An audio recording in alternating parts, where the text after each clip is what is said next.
Prosseguindo hoje, falando sobre a doutrina de Cristo, vamos falar a respeito dos cabelos.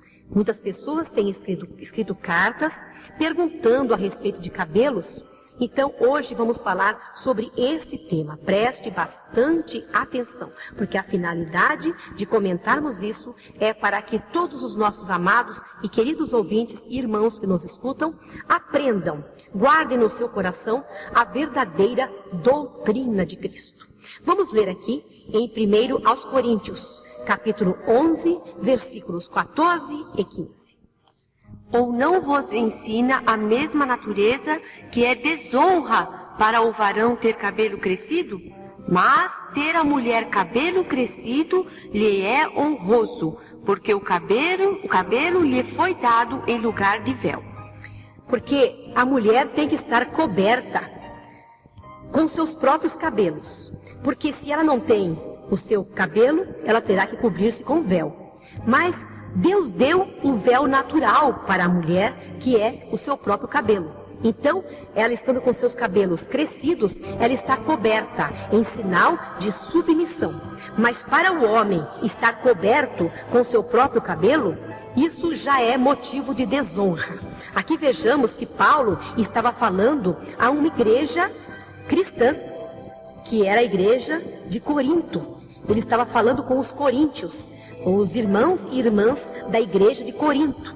E ele ensinava ao povo de Deus, os crentes daquele lugar, que o homem não deve ter cabelo crescido e a mulher, sim, é honroso para ela, é motivo de honra, de honor para ela ter o seu cabelo crescido.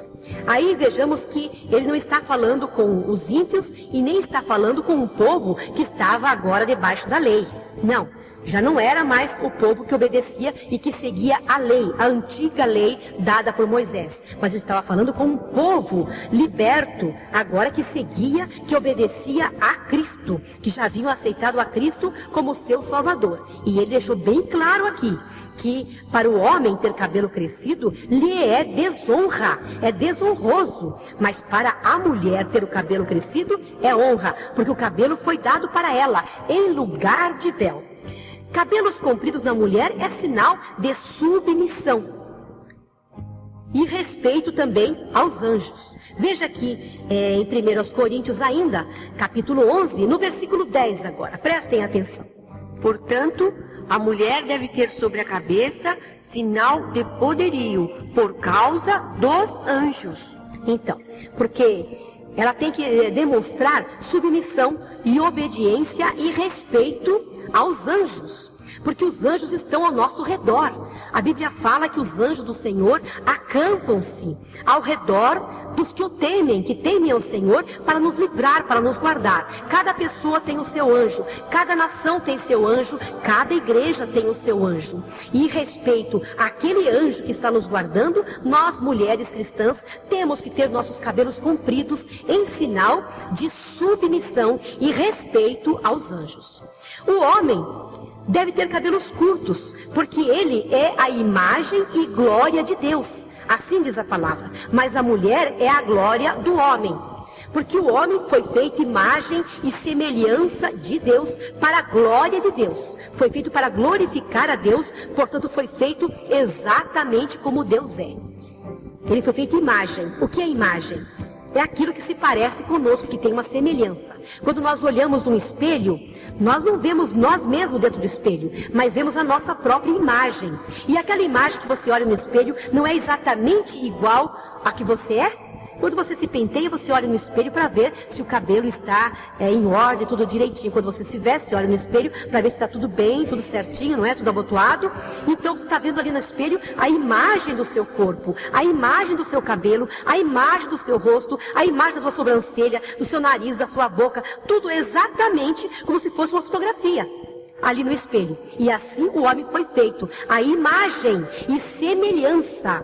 Semelhança é algo que é muito parecido, que é quase igual ou talvez igual a Deus, porque o homem foi feito semelhante, parecido, quase igual a Deus. Então ele foi feito para a glória de Deus. Mas a mulher, ela foi feita para a glória do homem. Porque ela não foi feita junto com Adão, a imagem e semelhança de Deus e para a glória de Deus. Ela foi feita bem depois. Depois que o homem foi formado, que ele estava no jardim do Éden, e ele já havia colocado nome em todos os animais da terra, nas aves, nos peixes do mar, tudo foi Adão que colocou o nome. Aí veja que sabedoria, que inteligência tinha o nosso primeiro pai. Porque ele estava em santificação, ele era santo perante Deus, ele não havia pecado. Então a inteligência dele também tinha sido herdada da inteligência de Deus. Tudo prova que ele colocou o nome de todos os animais da terra, das aves e dos peixes. Tudo foi ele que colocou o nome. Mas para ele não se encontrava um ser semelhante. Todos os animais tinham seu par.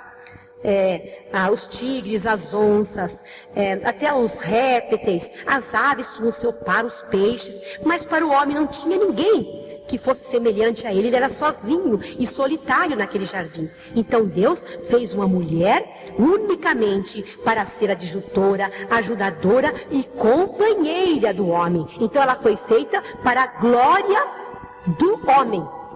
Veja aqui em 1 Coríntios, capítulo 11, versículo 7, a confirmação dessas palavras.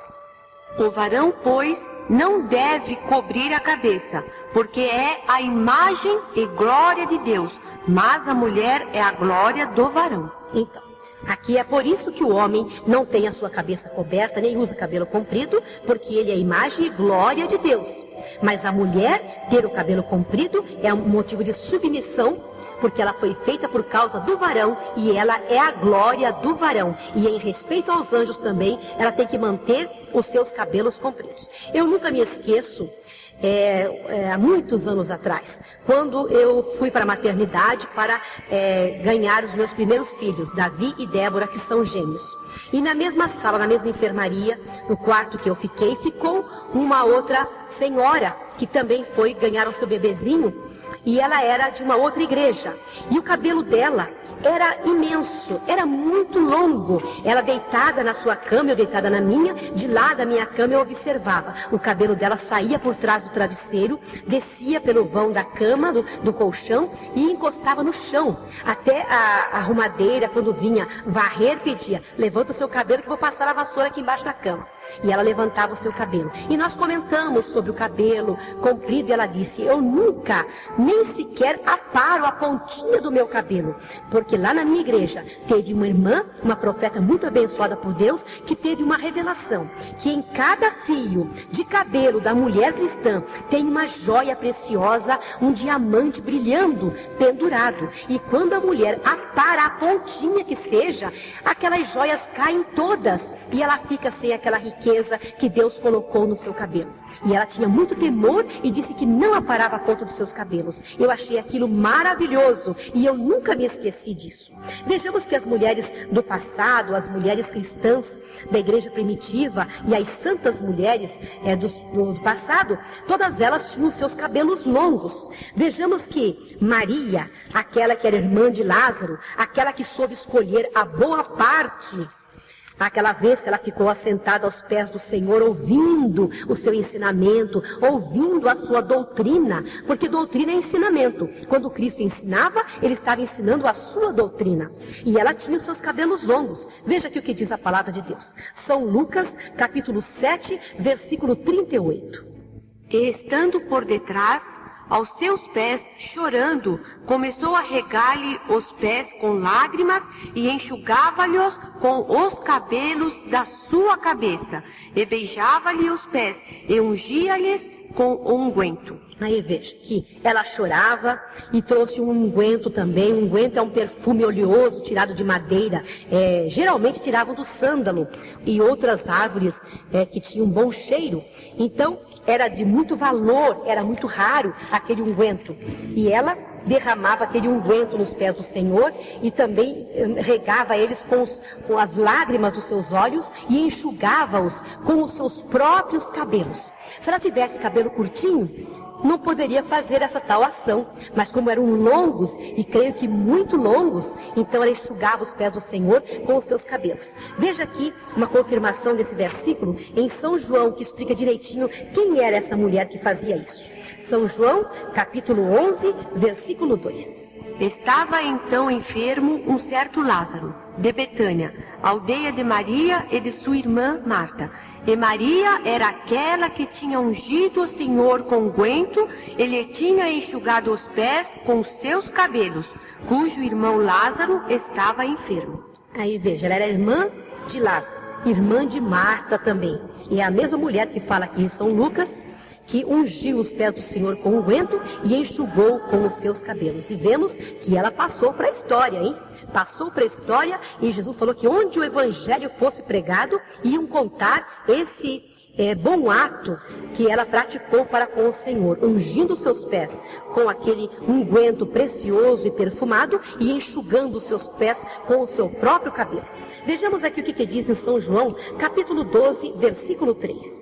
Então Maria, tomando um arratel de unguento de nardo puro, de muito preço, ungiu os pés de Jesus, enxugou-lhe os pés com seus cabelos, e encheu-se a casa do cheiro do unguento. Então, nesses 3 textos, fala sobre o que essa mulher, que Maria, irmã de Lázaro, fez.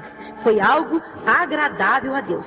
E aqui está a confirmação que todas as mulheres do passado, eu creio que mesmo aquelas que não eram crentes, não cortavam os seus cabelos, não era costume de cortar os seus cabelos. Ela podia encrespar e usar vaidades, usar enfeites, trançar o cabelo com fios de ouro e muitas outras coisas mais. Mas cortar o seu cabelo, na Bíblia não diz que nenhuma mulher cortou o seu cabelo. Então não era costume, e principalmente as mulheres cristãs, aquelas que tinham intenção no seu coração de servir a Deus. Elas mantinham o seu cabelo comprido, porque desde o começo nós vemos que Deus fez daquela maneira para que a mulher, tendo o seu cabelo comprido, tivesse em seu corpo, em sua cabeça, um sinal de submissão e respeito aos anjos.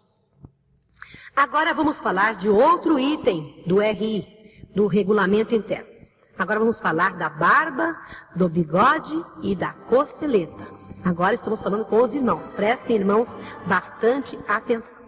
A barba e o bigode eram para os hebreus, para os judeus, símbolo de masculinidade. Agora, hoje, eu considero que é um símbolo de protesto, de revolta.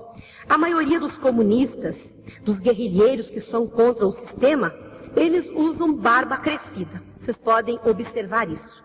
E também é uma forma de vaidade pessoal. Porque não há uma outra finalidade para deixar crescer o bigode, crescer a barba e crescer a costeleta. Porque, falando da barba, do bigode e da costeleta, estou falando dos pelos que crescem no rosto do homem. A costeleta faz parte da barba e o bigode também é um dos pelos que nascem no rosto do homem. Então estamos abrangendo tudo. Qual a finalidade?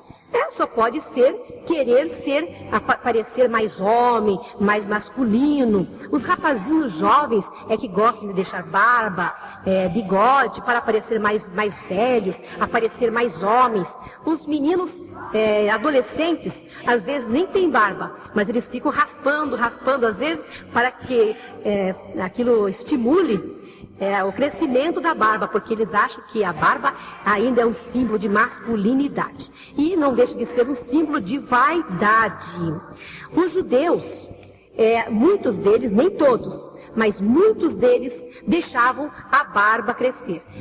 Vemos que fala na palavra de Deus sobre a barba de Arão, que quando derramava o óleo sobre sua cabeça, o óleo descia até sobre a barba.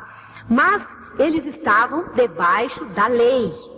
E na lei permitia ou até ordenava que eles usassem barba. Mas eles estavam debaixo da lei.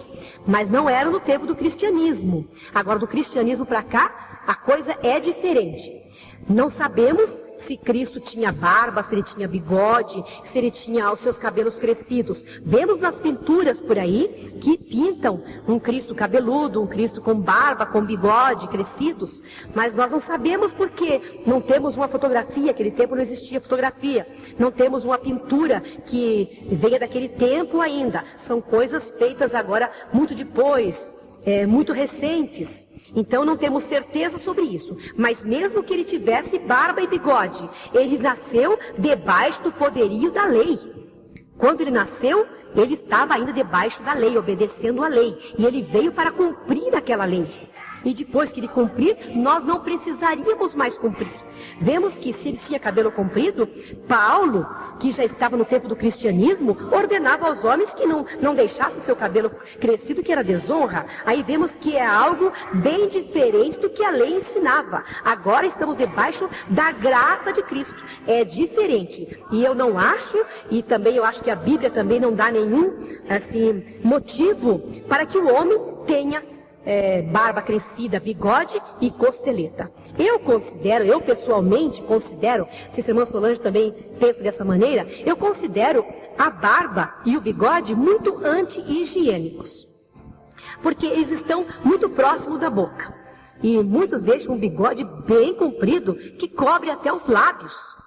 E quando está comendo, a comida suja todo o bigode, toda a barba, e dá um aspecto muito feio, engordurado, cheio de comida, de resíduos de comida. Eu acho aquilo uma coisa muito anti-higiênica, e que o cristão não deve ter isso. Não há uma necessidade. Vemos aqui em Gênesis, capítulo 41, versículo 14, que José, aquele que estava no Egito, que lá ele subiu de cargo, foi muito honrado no Egito, lá ele chegou a ser governador, porque ele era um servo de Deus, muito abençoado, e isso foi reconhecido pelo rei, e ele chegou a ser governador do Egito. Foi para lá como escravo, vendido como escravo, mas ele chegou a esse alto cargo de governador, porque Deus o honrou, porque ele era fiel a Deus. E vemos que todos os egípcios não tinham esse costume de ter a barba crescida, porque eles não seguiam a lei de Deus. Eles eram um povo diferente, que não conhecia a lei. E todos eles se barbeavam. Nenhum deles tinha a sua barba crescida. Então, José, que vivia naquele país, também se barbeava. Ele não deixava a sua barba crescer, apesar de ele ser um judeu. Apesar de ele ter nascido na Judéia, ser um judeu, ele não usava a sua barba crescida. Mas ele cortava, raspava a sua barba, como era o costume do Egito. Vejam aqui, Gênesis capítulo 41, versículo 14. Então enviou o faraó e chamou a José, e o fizeram sair logo da cova, e barbeou-se, e mudou os seus vestidos, e veio a faraó. Então, ele estava preso numa cova, e ali a sua barba cresceu. Mas quando ele foi se apresentar a faraó, ao rei, ele se barbeou para ter uma boa aparência e foi falar com o rei. Ele não veio daquela maneira, todo barbudo, todo sujo, com suas roupas sujas, mas ele se banhou, trocou de roupa e fez a sua barba para se apresentar perante Faraó. Vemos também que Mefibosete, que era filho do rei Saul, também se barbeava. Aqui em 2 Samuel, capítulo 19, versículo 24. Davi havia fugido, porque estava sendo perseguido pelo seu próprio filho. Davi, nessa época, era rei de Israel, e ele havia fugido do seu filho, que queria tirar a sua vida, que queria o trono do seu próprio pai. E Mefibosete, que gostava muito de Davi, ele não cortou a sua barba, até que Davi voltou para o trono em paz. Então aqui ele deixou sua barba crescer como um protesto, como um luto, como um sinal de tristeza. Mas quando Davi voltou, daí ele raspou a sua barba. Leia, irmã Solange. Também Mefibosete, filho de Saul, desceu a encontrar-se com o rei, e não tinha lavado os pés, nem tinha feito a barba, nem tinha lavado os seus vestidos, desde o dia em que o rei tinha saído, até o dia em que voltou em paz. Aí vemos que ele fez tudo isso, ele não trocou seus vestidos, e não fez a sua barba como se fosse um sacrifício. mostrando a tristeza que estava no coração dele, até que, acho que ele fez assim até um voto, um juramento, que enquanto o rei não voltasse para o seu lugar em paz, para o trono que era dele, que pertencia a ele por direito, ele não ia raspar a sua barba, nem trocar os seus vestidos. Mas quando Davi voltou em paz, então ele raspou a sua barba. Aqui vemos que nem todos os israelitas deixavam crescer a sua barba. Alguns sim, e outros não. Mas porque eles estavam debaixo da lei. Mas o tempo do cristianismo já é diferente. Isso aí eu considero e penso que seja assim mesmo, que seja um motivo de vaidade. Irmã Solange, não acha assim? Acho sim. Outro detalhe também, Marinim, a barba ela esconde a feição, né? Do verdade, rosto. A gente não vê assim a verdadeira feição daquela pessoa. Quando ela depois raspa a barba, a gente vê que é até uma pessoa diferente, né? Fica muito diferente. Fica diferente. E a barba, o bigode, a costeleta, assim, na minha opinião, ela tem só dois objetivos. Como a irmã já citou aí, a vaidade. Mesmo aqueles que têm a sua barba bem aparadinha, que razão? Qual razão? Se você perguntar para um homem que tem a sua barba crescida, por que você deixa a sua barba crescer? Porque eu acho bonito. Ele vai dizer isso. Ele vai achar que ele é mais homem. Eu acho bonito, parece mais másculo, né? Mais homem. E o outro também objetivo é sinal de falta de higiene, tristeza. Podemos observar o mendigo. Como ele começa a ficar mendigando, a primeira coisa que a gente observa nele?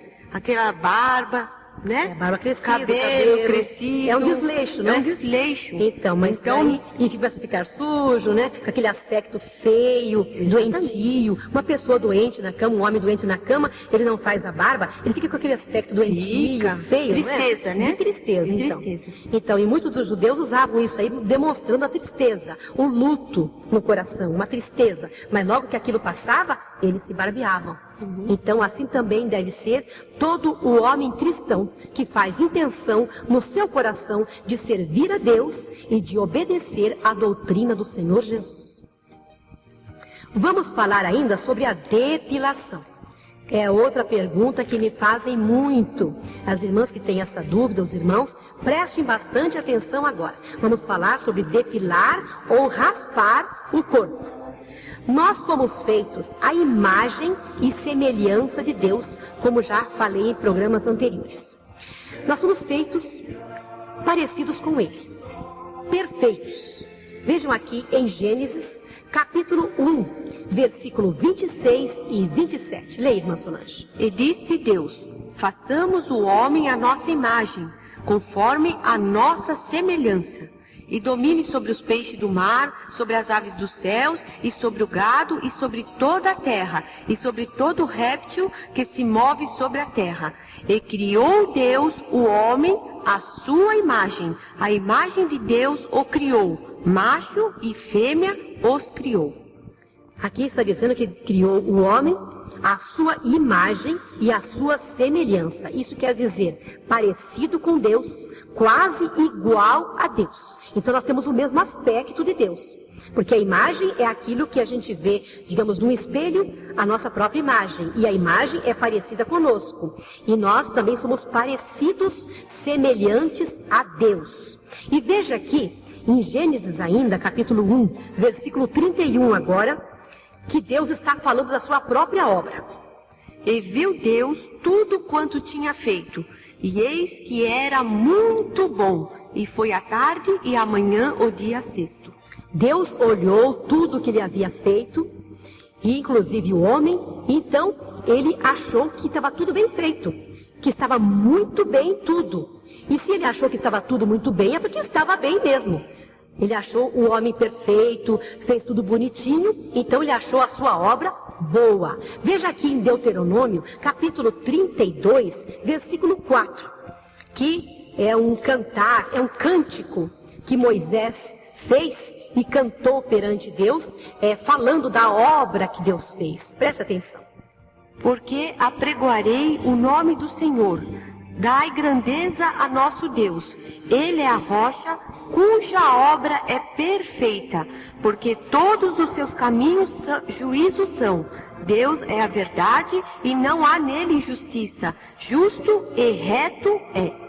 Aqui está falando sobre Deus e sobre a sua obra, que a obra de Deus é perfeita. Muitas pessoas erram por não conhecerem as Escrituras, por não conhecer a doutrina de Cristo. E a hora que eles conhecerem, eles passarão a obedecer. Porque estão errando, estão fazendo essas coisas, porque os seus pastores, os dirigentes da sua igreja, não ensinam a verdadeira doutrina de Cristo. Eles têm medo de perder, muitas vezes, os seus crentes, achando que ensinando eles vão se afastar. Não estou preocupado com a salvação daquela alma, claro, mas aquele que se afastar é porque não é de Cristo e não quer ouvir a palavra de Deus. Porque aquele que é de Cristo ouve a palavra de Cristo. Então esse se afastar porque não é de Cristo. Mas aquele que tem vontade, que tem desejo de ser salvo e quer entrar pelo caminho da verdade, esse ouve e obedece a palavra de Deus e obedece a doutrina de Cristo. Antigamente nós vemos que só as prostitutas se pintavam. A mulher que era honesta, que era cristã, que era uma mulher direita, não se pintavam, não, até, não digo assim, tantos anos, 100 anos, 70 anos, as mulheres não se pintavam. Quando se pintava muito, podia saber que era uma mulher de má vida. Eu me lembro que minha mãe contava casos de mulheres prostitutas que se pintavam, que usavam aquele pó de arroz, usavam carmim, que um ruge no rosto, e aquilo era um escândalo. As mulheres honestas atravessavam a rua, cortavam volta dessas mulheres, porque sabiam que eram mulheres de má vida. E aqui na Bíblia mesmo fala sobre o enfeite e a pintura da mulher prostituta. Vejamos aqui em Provérbios, capítulo 7, versículo 10, o que fala sobre isso? E eis que uma mulher lhe saiu ao encontro, com enfeites de prostituta e astuto coração. Aí veja, que os enfeites das prostitutas eram diferentes. Não era o mesmo enfeite da mulher cristã. O enfeite da mulher cristã é com modéstia, com sinceridade, com honestidade. Agora os enfeites das prostitutas eram diferentes, inclusive as pinturas. Aqui em Ezequiel 23... versículo 40, também fala sobre a pintura da prostituta. Preste atenção. E o que mais mandaram vir uns homens de longe, foram-lhes enviado um mensageiro, e eis que enviaram, por amor deles te lavaste, coloriste os teus olhos, e te ornaste de enfeites. Aqui está falando no texto, veja aí, irmã Solange, no texto, no começo, está falando de duas prostitutas. O Aola e o Aliba, as duas meretrizes. Então, meretriz, prostituta, mulher de má vida, tudo é a mesma coisa. Então, aí no texto, como nós lemos só um versículo, muitas pessoas pensam, mas não está falando de prostituta. Sim, todo o texto, se vocês quiserem ler na sua casa, leiam todo o texto, o capítulo 23, está falando dessas duas prostitutas, que simbolizavam duas terras de Israel, que se prostituíram perante o Senhor. Vejamos aqui também em Jeremias, capítulo 4, versículo 30, que fala a mesma coisa sobre a prostituta. Preste bastante atenção, você que nos ouve em casa, que tem desejo também de seguir a verdadeira doutrina de Cristo, que crê que esse é o único caminho que temos que seguir para sermos salvos, preste bem atenção agora o que diz a palavra de Deus. Agora, pois, que farás, ó assolada? Ainda que te vistas de carmesim, ainda que te adornes com enfeites de ouro, ainda que te pintes em volta dos teus olhos com um antimônio, debalde te farias bela.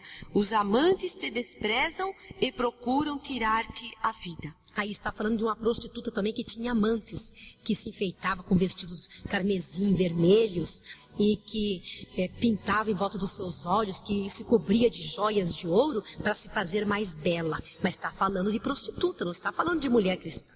Então, esses exemplos não servem para nós.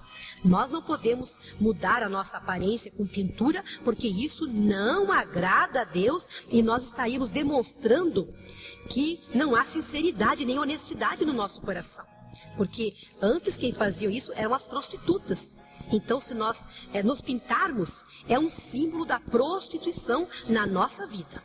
Aqui, o salmista pergunta, até quando amareis a vaidade? É Deus falando através da boca do salmista. Até quando amareis a vaidade? E a pintura não é outra coisa senão vaidade. Qual a finalidade de uma mulher pintar seus olhos, pintar sua boca, pintar suas unhas, pôr maquilagem no rosto? Qual a finalidade? Para ficar mais feia? ela quer ficar mais bonita, mas às vezes acaba ficando mais feia. Que tem umas pessoas aí que se pintam, as mulheres, aquelas bem idosas principalmente, que usam aquela pintura carregada, mas ficam tão ridículas, tão feias, que às vezes eu fico observando assim em elevadores, em lugares públicos que eu vou, e em certos países, que tem países aí que as mulheres se pintam tanto mais que as brasileiras. E eu fico observando, se essa mulher não pusesse tanta pintura assim, ou não pusesse nada, ela ficaria mais bonita do que ela está. Elas pensam que ficam bonitas, mas elas ficam horrorosas, ficam ridículas. E isso aí é vaidade. Mas aqui está perguntando, até quando amareis a vaidade? Salmos, capítulo 4, versículo 2. Filhos dos homens, até quando convertereis a minha glória em infâmia? Até quando amareis a vaidade e buscareis a mentira? Aqui ele está perguntando até quando vai transformar a glória de Deus. Quem é a glória de Deus? O homem e a mulher. Até quando vai transformar a glória dele que ele fez para a sua imagem, para seu louvor, para a sua glória, em infâmia? Até quando vão fazer isso? Até quando vão amar a vaidade? Chega, basta! Vamos amar a Deus acima de todas as coisas, que é o mandamento do Senhor. Amar a Deus de todo o nosso coração, mas não amar a vaidade. O crente não ama mais a vaidade. Ele já foi transformado, já foi liberto dessas coisas. Isso aí é para o povo do mundo, que não conhece a Deus, que não tem o amor de Deus no seu coração. E aqui também, aos Efésios, capítulo 4, versículo 17, ordena, não andeis mais como esse povo do mundo. Veja como diz a palavra de Deus. E digo isto, e testifico no Senhor, para que não andeis mais como andam também os outros gentios, na vaidade do seu sentido. Para nós não andarmos mais como andam os outros gentios, na vaidade do seu próprio sentido. Aquilo que ele vê, aquilo que ele observa. Então ele anda na vaidade do seu próprio sentido. São vaidosos. Para ele o que importa é a aparência. Não importa o coração. Mas Deus olha o nosso íntimo. Não é o que está do lado de fora. Nossa beleza não tem que ser por fora. Tem que ser por dentro. E aqui manda para não andarmos mais. Antes nós andávamos assim.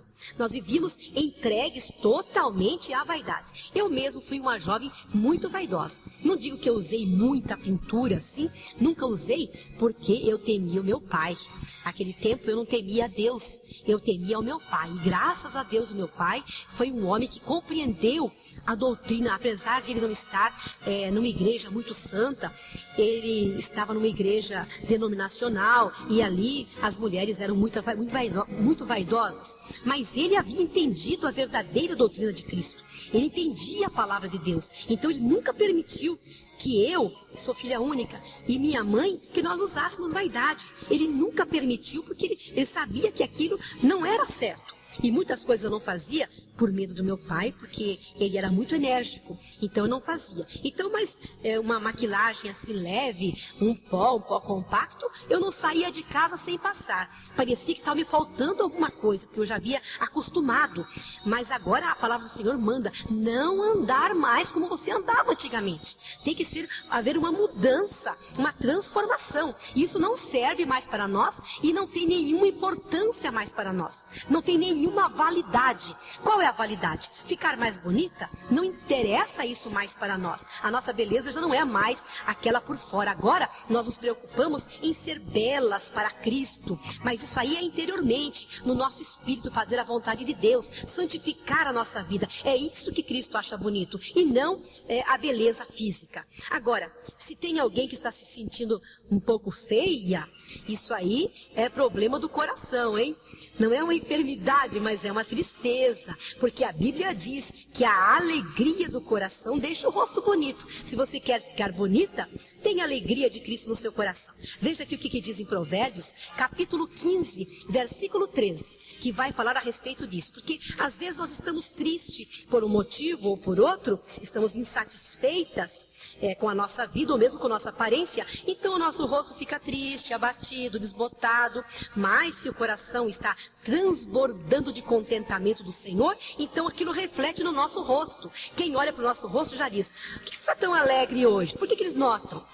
Por que está triste hoje? Está com a cara triste, diferente. E por que você está feliz hoje? Por que você está alegre? Teu rosto está diferente. Por quê? O rosto fica bonito com a alegria do nosso coração. Escute aqui o que fala a palavra do Senhor. O coração alegre aformoseia o rosto. mas pela dor do coração o espírito se abate. Então, se o rosto está abatido, porque há tristeza no coração. Mas nós crentes, nós temos motivo para muita alegria, não temos, irmã Solange? Temos, nós já vimos no programa anterior, né? É verdade, já falamos sobre alegria, né? Nós temos muitos motivos para ser alegre. Então, todas nós cristãs temos possibilidade de sermos bonitas. Talvez não para o mundo, né? Mas para Deus somos bonitas. O nosso rosto está resplandecendo, como o rosto de Moisés que viu o Senhor, né? Nós vivemos também todos os dias ao lado do Senhor, convivemos com Ele. Então o nosso rosto tem que estar resplandecendo da graça de Cristo, bonito, formoso pela alegria de Cristo que transborda do nosso coração. Aqui também na palavra do Senhor fala de mais uma beleza, que a beleza dos velhos são os seus cabelos brancos. Provérbios capítulo 20, versículo 29. Agora, a mulher, o homem, muitas vezes, quando começa a envelhecer, é um processo natural da natureza, que os cabelos comecem a envelhecer também e, com isso, ficarem brancos. Porque tudo aqui envelhece, tudo, por causa do pecado, né? Adão, se ele não houvesse pecado com Eva, eles seriam eternos, eles não iriam morrer nunca, não iriam envelhecer, porque a velhice vem em consequência do pecado para que venha a morte, né? Então, a pessoa vai envelhecendo, isso é natural. Todo mundo envelhece, mas tem pessoa que não se conforma com a velhice. E aqui a Bíblia fala que os velhos são bonitos. Presta atenção. Provérbios, capítulo 20, versículo 29. O ornato dos mancebos é a sua força, e a beleza dos velhos as cãs. Aqui quando fala cãs, está falando de cabelos brancos. Você pode procurar no dicionário, na concordância, que as cãs, quando diz cãs, está falando de cabelos brancos. A beleza do jovem é a força que ele tem, é aquela robustez, né? Aquela vida, aquele vigor. Essa é a beleza dos jovens. Os jovens nem precisam pensar em se pintar, porque ele já tem aquela beleza natural da juventude. Tudo está nele bonito, novinho em folha, não é? A sua pele está viçosa, não tem rugas, seus cabelos são da cor natural, ou loiros, ou pretos, ou castanhos, mas são naturais, viçosos, com brilho. Então, eles nem precisam pensar em se pintar. Agora, quando a pessoa começa a envelhecer, olha no espelho, não está satisfeito com a sua aparência. É uma ruguinha que aparece ali, é uma pele flácida que está ali, é os seus cabelos que começam a ficar grisalhos, outros já estão bem brancos, e vemos que muitos cristãos, muitas cristãs, têm tentado encobrir a sua velhice. Por quê? É tão bonita essa idade, tem tanta experiência, já viveu uma vida, tem tanta experiência para ensinar aos mais novos. Por quê? É vergonha ser velho? A nossa sociedade, infelizmente, deprecia muito o velho, despreza o velho. Mas perante Deus, não. Perante Deus, tanto o velho como o novo têm o mesmo valor. E ainda os velhos têm mais, porque eles têm muitas experiências. A Bíblia fala para as mulheres idosas ensinarem as mulheres mais novas como viverem, como conviver com o seu marido, como educar seus filhos, como cuidar da sua casa. Porque ela tem experiência sobrando, é uma mulher que já viveu, é uma mulher vivida. Então ela tem o que ensinar. Uma jovem não tem quase o que ensinar, porque ela não passou por aquela experiência. E a senhora de idade já. E aqui fala, a beleza dos velhos são os seus cabelos brancos. E por que será que tem tanta gente tingindo o seu cabelo? Aquilo é feio, até porque eles pensam que enganam, não é? Uma que não enganam a Deus, e nem aos homens. Porque eu batendo o olho num cabelo tingido, eu sei que é tingido. Porque é diferente. O nosso cabelo, ele não é de uma cor só, irmã Solange. Ele não é totalmente preto, nem totalmente castanho, nem totalmente loiro. Ele é composto de fios de vários matizes, de várias cores. Você fica assim no sol, você observa uma pessoa no sol, tem fios ali de várias cores. E quando tinge, fica uma cor só.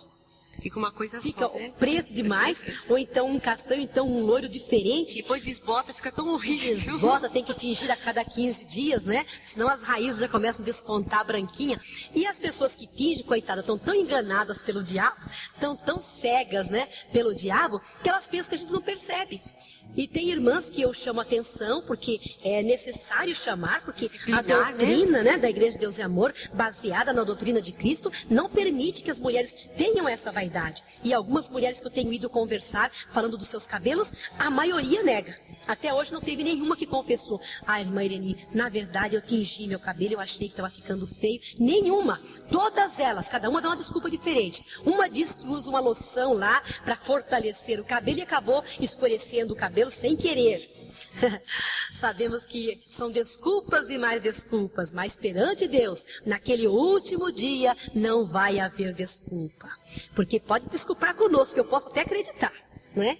Por amor que eu tenho aos meus irmãos, pela pena de ver a fraqueza dele, ou então por minha própria cegueira eu posso acreditar que ela não fingiu, que aquilo ela fez sem querer. Mas perante Deus, Deus conhece o coração do homem e Ele sabe a intenção de cada coração. Por que a pessoa fez aquilo?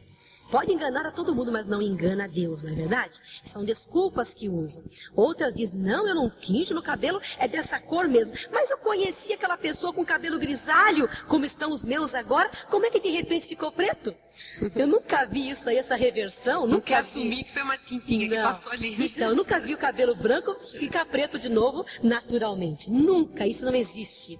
É natural que ele vá ficando cada vez mais branco, até que fique totalmente branco, quando a pessoa está bem idosa, não é? Então, vamos cuidar mais da nossa vida e procurar obedecer de todo o nosso coração, tirar a vaidade do nosso coração, porque isso não leva a nada.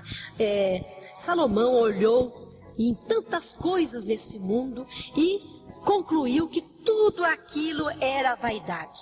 Vaidade de vaidade, tudo é vaidade, concluiu o pregador, que era aquele homem tão sábio, Salomão, que foi tão sábio que Deus deu tanta sabedoria para ele. Ele viu tanta vaidade. O que é vaidade? É uma coisa vã, uma coisa que não tem valor, que é passageira. Se alguém puder me provar, pode me escrever, pode vir aqui pessoalmente, me provar que a pintura no rosto, nos olhos, nos lábios, nas unhas, no cabelo, não é vaidade, é uma necessidade, então eu passarei crime. Mas tem que provar dentro da Bíblia. Porque a doutrina que nós seguimos é a doutrina da Bíblia, da palavra de Deus, a doutrina de Cristo. Se você me provar que há necessidade da mulher se pintar, então eu crerei e passarei a ensinar isso. Dessa maneira, mas do jeito que é, como eu tenho lido, como eu tenho aprendido do Senhor e tenho transmitido a vocês, eu tenho aprendido que isto é desnecessário e é pecado e é vaidade. E vaidade é coisa vã, coisa passageira. Eu já li um certo homem mundano dizendo que a mulher tem obrigação de se manter bela em respeito, olha, veja bem que coisa maligna, em respeito aos outros que estão olhando para ela. Já pensou?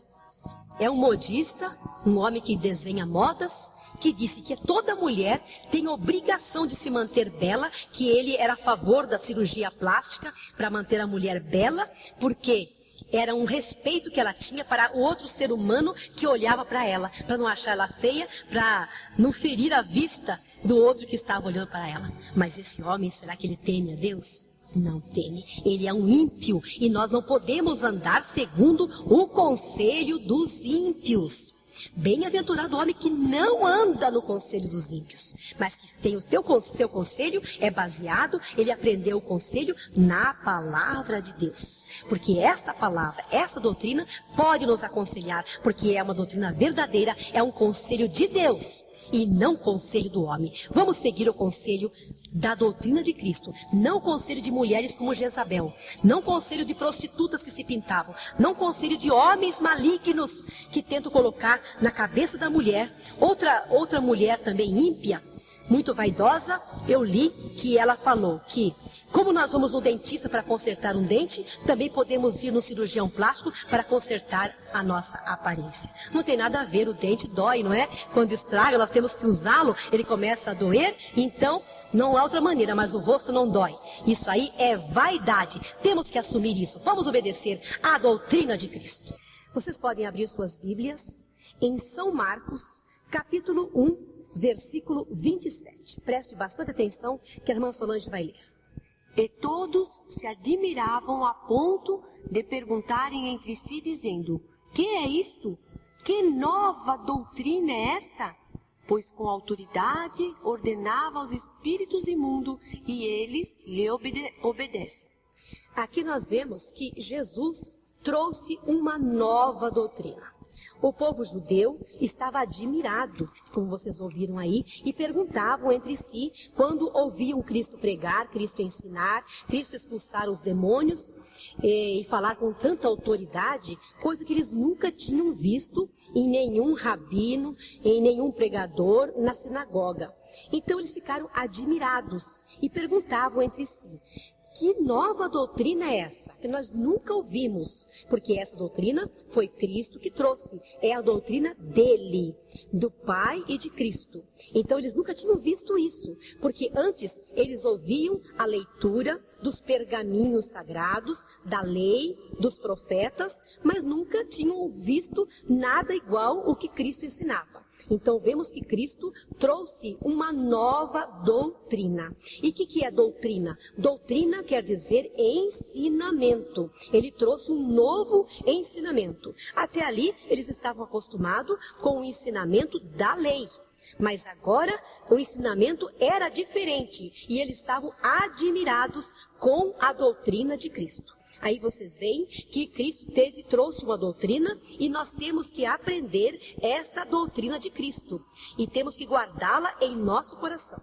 As igrejas cristãs deveriam todas obedecer essa doutrina maravilhosa que Cristo trouxe. E a Igreja Pentecostal Deus e Amor tem se empenhado em cumprir, em obedecer essa doutrina que Cristo trouxe. E por isso foi feito um regulamento interno para aqueles que não conhecem muito bem a Bíblia, possam, baseados no RI, regulamento interno, saber qual é a doutrina de Cristo. E vemos que muitos irmãos, irmãs, mesmo membros da Igreja Pentecostal Deus e Amor, não conhecem nem a Bíblia, nem a doutrina de Cristo e nem o regulamento interno da Igreja Deus e Amor, que é baseado nessa doutrina. Porque fazem perguntas que estão escritas, que estão respondidas no RI. Então é sinal que não conhecem. E é algo muito maravilhoso que todos os obreiros, dirigentes de campo, de congregações, deveriam ensinar constantemente na sua congregação, para que todos saibam qual é a doutrina de Cristo e possam obedecê-la. Vejamos que a igreja primitiva, mesmo depois que Cristo foi morto, ressuscitou, voltou ao Pai, a igreja primitiva permaneceu nessa doutrina. E nós temos que seguir também o que a igreja primitiva fazia. Pegar o exemplo deles. Vejam aqui em Atos dos Apóstolos, capítulo 2, versículo 42, o que diz. E perseveravam na doutrina dos apóstolos, e na comunhão, e no partir do pão, e nas orações. Aqui diz que eles perseveravam, se mantinham naquela doutrina que Cristo havia deixado e seus apóstolos continuavam ensinando. Então, a doutrina que nós seguimos hoje em dia é a doutrina de Cristo, que foi ensinada por Cristo e continuou sendo ensinada pelos apóstolos e chegou até os nossos dias. É totalmente baseada na Bíblia. E é por isso que temos que obedecer, porque Jesus se agrada da obediência. Muitas vezes nós procuramos santificar nossa vida e jejuarmos bastante, fazemos sacrifícios, sacrificarmos de várias maneiras, mas não procuramos obedecer à doutrina de Cristo. E a palavra do Senhor diz que Deus se agrada muito mais da obediência do que do sacrifício. E muitas vezes nós sacrificamos tanto nossa vida, jejuamos tanto, sacrificamos a nossa carne, mas não temos o mais importante que agrada a Deus, que é a obediência. Então agora, nós conhecendo essa doutrina maravilhosa, vamos fazer tudo para obedecê-los. Agora então preste atenção que vamos falar agora ainda da doutrina. Há pessoas que não têm firmeza por falta de conhecimento, muitas vezes, por ignorância. Ele não sabe muito bem o que a Bíblia fala a respeito de certos ensinamentos, de certas doutrinas. Então, quando uma pessoa vem a ele ensinando outra doutrina, ele é levado pela ideia daquela pessoa, por aquela doutrina diferente. E e acaba pecando contra o Senhor, se afastando da verdadeira doutrina e até se afastando da igreja, onde aceitou a Jesus. Isso aí, às vezes, é falta de conhecimento e muitas vezes também é rebeldia. Mas vejamos aqui o que diz aos Efésios, capítulo 4, versículo 14. Para que não sejamos mais meninos inconstantes, levados em roda por todo o vento de doutrina, pelo engano dos homens que com astúcia enganam fraudulosamente. Aqui está dizendo que não é para sermos como crianças. Criança não tem uma mentalidade formada, não tem juízo, ele é inconstante, não tem perseverança. E é para não sermos dessa maneira, para termos uma mente firme, termos constância no que nós aprendemos na doutrina de Cristo, termos perseverança nessa doutrina, para que outras pessoas más, que vêm com más intenções para tirar do nosso coração a verdadeira doutrina e colocar uma doutrina de demônios, uma doutrina carnal, uma outra doutrina. Paulo até diz que se alguém vem nos ensinar um outro evangelho, mesmo que sejam os anjos, não é para nós aceitarmos. Temos que estarmos neste evangelho que nós aprendemos, estarmos firmes nele. Alguém pode querer vir ensinar a doutrina da reencarnação.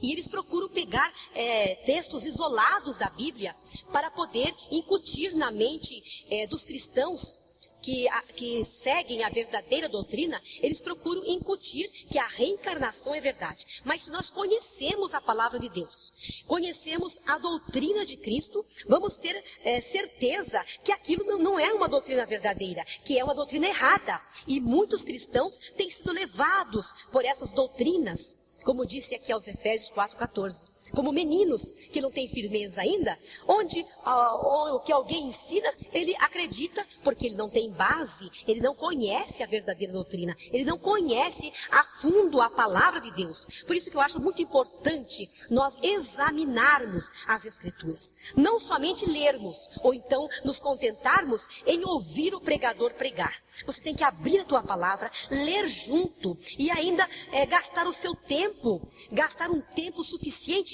para examinar a palavra de Deus. Porque nós cuidamos ter nela a vida eterna, disse o Senhor. E muitos erram por não conhecer as Escrituras. Outros vêm com doutrina da idolatria.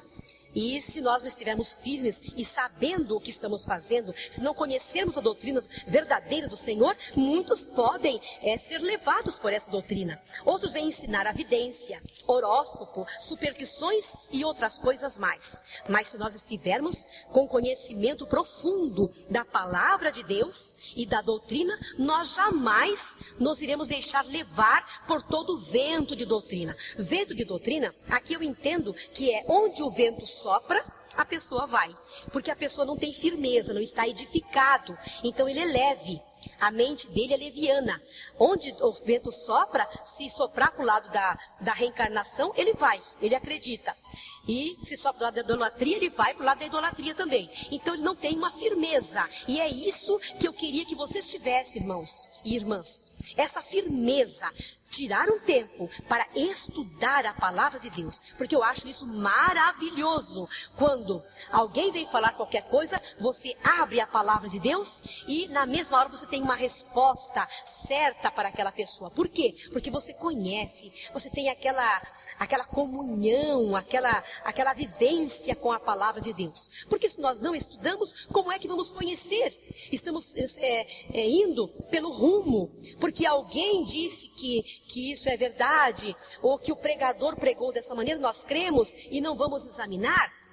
Eu acho isso muito errado. Então, mesmo com esses ensinamentos aqui por esta programação, você tem que acompanhar comigo a leitura. Quando eu digo Atos 2,42, está escrito isto, você não tem que ficar só ouvindo e acreditando. Você tem que abrir comigo a tua Bíblia e examinar se realmente está dizendo daquela maneira, para que você tenha um conhecimento profundo da doutrina de Cristo e possa ter firmeza nela e saber o que você está fazendo. E para que também não fique envergonhado quando porventura vê um católico, uma outra pessoa que não tem conhecimento da palavra de Deus, da doutrina. Então, se alguém pergunta, você tem conhecimento da profundidade, então explica. E aquilo, explicando bem assim com profundidade, é que vai convencer. Mas só fala assim, ó, não pode fazer isso, não pode fazer aquilo. Mas a pessoa pergunta por quê? Então, aquela pessoa que lê a Bíblia, conhece, então ela vai falar o porquê.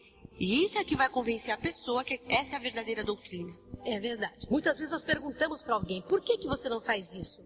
Ou chega uma pessoa descrente e tem curiosidade, às vezes por maldade está fazendo isso, e às vezes é interessada mesmo em saber a doutrina de Cristo, da palavra de Deus. Ele pergunta para você, por que a Igreja de Deus é Amor, os crentes de Deus é Amor, não fazem isso ou fazem aquilo?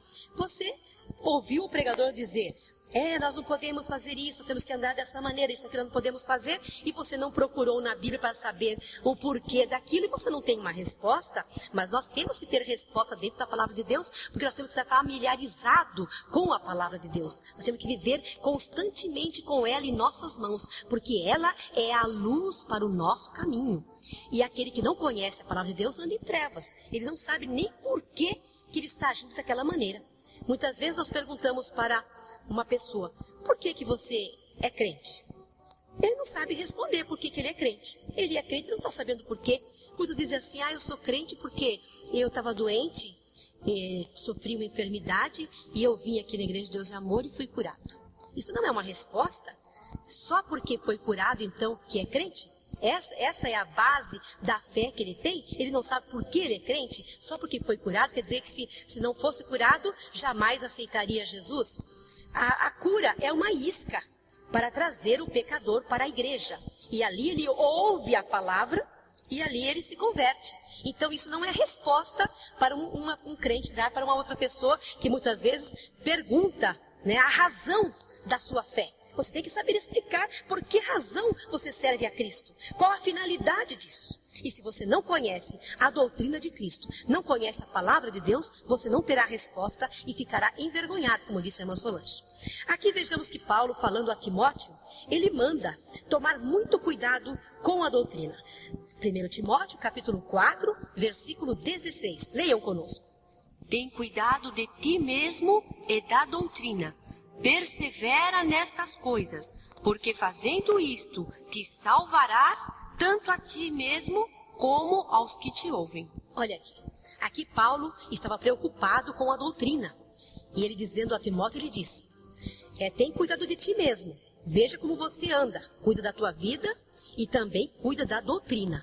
Não deixe de doutrinar a igreja, porque fazendo assim, você salvará a si próprio e aqueles outros que estão te ouvindo também. Aqui Paulo está englobando a nossa salvação dentro da doutrina. Quer dizer que a nossa salvação depende da doutrina de Cristo.